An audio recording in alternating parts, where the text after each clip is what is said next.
పాప మీద పట్టుకొని తోయడం సెక్యూరిటీ పోలీసు అందరూ నేను అడ్డుపడిపోయాను.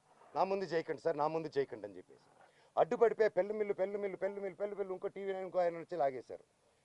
అంటే మోహన్ బాబు గారు ఇంటి దగ్గరికి వస్తే ప్రెస్ నేను కొడతారు, పోలీసులైనా వచ్చి ప్రెస్ని కొట్టేస్తారు.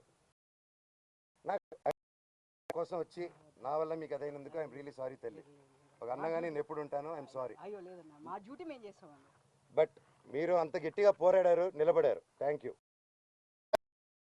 తప్పు లేనప్పుడు మిమ్మల్ని ఎందుకు సార్ ఆపుతున్నారు అక్కడ రాకుండా? నేను రమ్మంటున్నాను ప్రెస్ని, నేను ఎక్కడికైనా వచ్చి మాట్లాడుతాను, నన్ను ఎందుకు ప్రెస్ని రానియట్లేదు?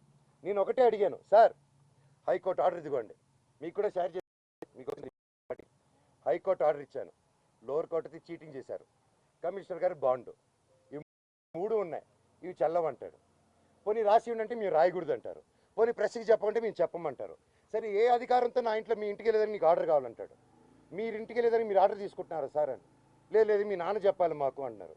సార్ అది కోర్టులో ఉంది సార్, మీరు ఎందుకు మా నాన్న మాట వింటున్నారు? మీరు కోర్టు మాట వినాలి కదా సార్ ఏపీ గారు అంటున్నాను. లేదు సీఏ గారు ఏసీపీ గారు లేరు, మోహన్ బాబు గారు చెప్పాలి అంటున్నారు. సార్ ఇది ఎక్కడ సార్? ఇంటి లోపల మా నాన్న లేరు, ఎవరు లేరు, మా పెట్స్ ఉన్నాయి, 25 మంది రౌడీ షీటర్లు ఉన్నారు. నేను డ్రోన్ పంపిస్తాను సార్ చూడండి సార్ అంటే పంపించద్దు, నేను చూడకూడదు. పోనీ నేను ఇక్కడ ఉంటాను సార్, మీరు లోపలికి వెళ్ళిన పెట్స్ నేను కుక్క పిల్లలన్నీ ఇచ్చేయండి సార్, తీసుకెళ్ళిపోతాను. 3 ఉన్నాయి సార్, వాళ్ళు నీళ్లు పెడుతున్నారు, ఏం పెడుతున్నారు, ఎండాకాలం మేము చూసుకుంటాను సార్, పిల్లల్లా పెంచుకుంటాం వాటిని. మేము నా కాదు మీరు వెళ్ళి తండ్రి సరే దండం పెట్టుకున్నాను, కాలు పట్టుకుంటాను సార్ అన్నాను. నేను కళ్ళల్లో నీళ్ళు వచ్చేసింది, ఆ పెట్స్ వచ్చేసి గేటు సందుల్లో మీకు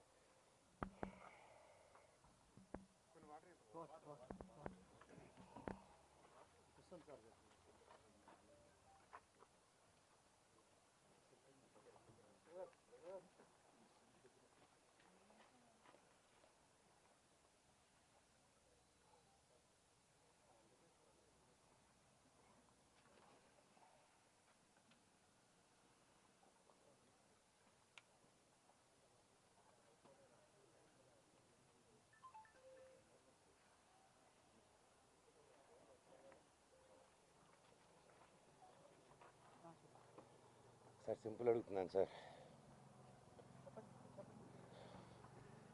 సీఎం రేవంత్ రెడ్డి గారిని, బట్టి విక్రమార్క గారిని,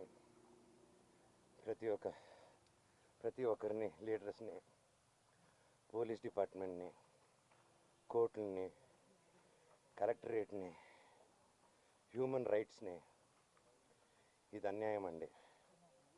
కోర్టు ఆర్డర్లతో వచ్చినా కూడా అలో చేయట్లేదు, గొడవ జరగలేదు, నా ఇంటికి వెళ్తుంటే నన్ను అలో చేయట్లేదు. సరే ఏంటో చెప్పండి అంతే అడుగుతున్నాను. నాకు సిఏ గారు ఏసీపీ గారు నన్ను ఎందుకు ఈరోజు అలో చేయలేదని మాత్రం నాకు ఒక లెటర్ ఇస్తే నేను వెళ్ళి జడ్జికి పెట్టుకుంటాను. సార్ హైకోర్టులో మీరు ఇచ్చింది నన్ను పంపిరంట, లోవర్ కోర్టులో ఇచ్చింది పంపిరంట, మీరు బైండ్ ఓవర్ ఇచ్చింది నాకు వర్తిస్తుంది, విష్ణుకి వర్తిస్తుందంట. విష్ణుకి 25 మంది సెక్యూరిటీ వాళ్ళు పెట్టుకోవచ్చు సార్, మేము ఎలా అడుగుతాం అంటున్నారు. ఆ వీడియోలన్నీ నా సెల్ ఫోన్లో ఉన్నాయి, నా సెల్ ఫోన్లో తీస్తుంటే వాళ్ళని వచ్చి లాక్కుంటున్నారు.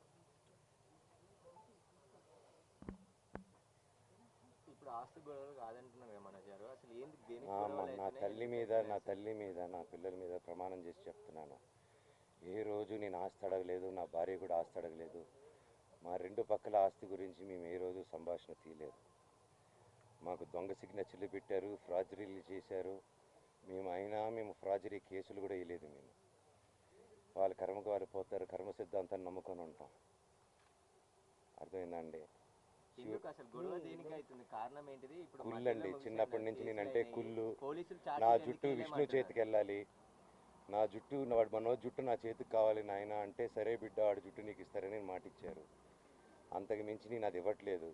క్యాంపస్ అడిగాను, చేసే మనీ స్విండలింగ్ గురించి అడిగాను, ఆ డబ్బు విష్ణు చేసే దొంగతనాల గురించి అడిగాను, పిల్లల దగ్గర దోచుకునే దాని గురించి అడిగాను.